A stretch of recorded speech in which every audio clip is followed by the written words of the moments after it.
श्री राधा कृष्णाभ्याम नमः। भगवान श्री कृष्ण की कथाओं का आश्रय लेने वाले भक्तजनों, मैं संध्या रानी महात्मा वेद व्यास जी एवं गुरुजनों की आज्ञा से श्रीमद् भागवत महापुराण के अष्टम स्कंद के चौथे अध्याय को आरंभ करती हूँ। अध्याय 4 गज और ग्राह का पूर्व चरित्र तथा उनका उद्धार। श्री सुखदेव जी कहते हैं, परीक्षित, उस समय ब्रह्मा, शंकर आदि देवता, ऋषि और गंधर्व श्री हरि भगवान के इस कर्म की प्रशंसा करने लगे तथा उनके ऊपर फूलों की वर्षा करने लगे। स्वर्ग में दुंदुभियां बजने लगी, गंधर्व नाचने गाने लगे, ऋषि चारण और सिद्धगण भगवान पुरुषोत्तम की स्तुति करने लगे। इधर वह ग्राह तुरंत ही परम आश्चर्यमय दिव्य शरीर से संपन्न हो गया। यह ग्राह इसके पहले हुहु नाम का एक श्रेष्ठ गंधर्व था। देवल के श्राप से उसे यह गति प्राप्त हुई थी। अब भगवान की कृपा से वह मुक्त हो गया। उसने सर्वेश्वर भगवान के चरणों में सिर रखकर प्रणाम किया। इसके बाद वह भगवान के सुयश का गान करने लगा। गजेंद्र भी भगवान का स्पर्श प्राप्त होते ही अज्ञान के बंधन से मुक्त हो गया। उसे भगवान का ही रूप प्राप्त हो गया। वह पीताम्बरधारी एवं चतुर्भुज बन गया। गजेंद्र पूर्व जन्म में द्रविड़ देश का पांड्य वंशी राजा था। उसका नाम था इंद्रद्युम्न। वह भगवान का एक श्रेष्ठ उपासक एवं अत्यंत यशस्वी था। एक बार राजा इंद्रद्युम्न राजपाट छोड़कर मलय पर्वत पर रहने लगे थे। उन्होंने जटाएं बढ़ा ली, तपस्वी का वेश धारण कर लिया। एक दिन स्नान के बाद पूजा के समय मन को एकाग्र करके मौन व्रती होकर वे सर्वशक्तिमान भगवान की आराधना कर रहे थे।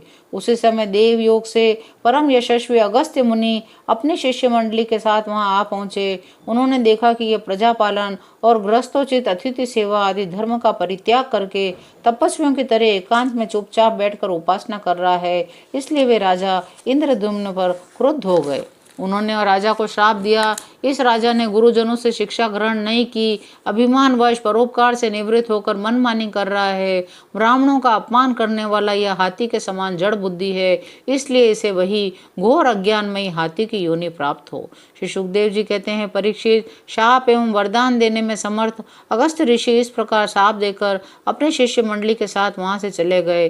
राजर्षि इंद्रद्युम्न ने समझकर संतोष किया, यह मेरा प्रारब्ध ही था। इसके बाद आत्मा की विस्मृति करा देने वाले हाथी की योनि उन्हें प्राप्त हुई, परंतु भगवान की आराधना का ऐसा प्रभाव था कि हाथी होने पर भी उन्हें भगवान की स्मृति हो ही गई। भगवान श्री हरि ने इस प्रकार गजेंद्र का उद्धार करके उसे अपना पार्षद बना लिया।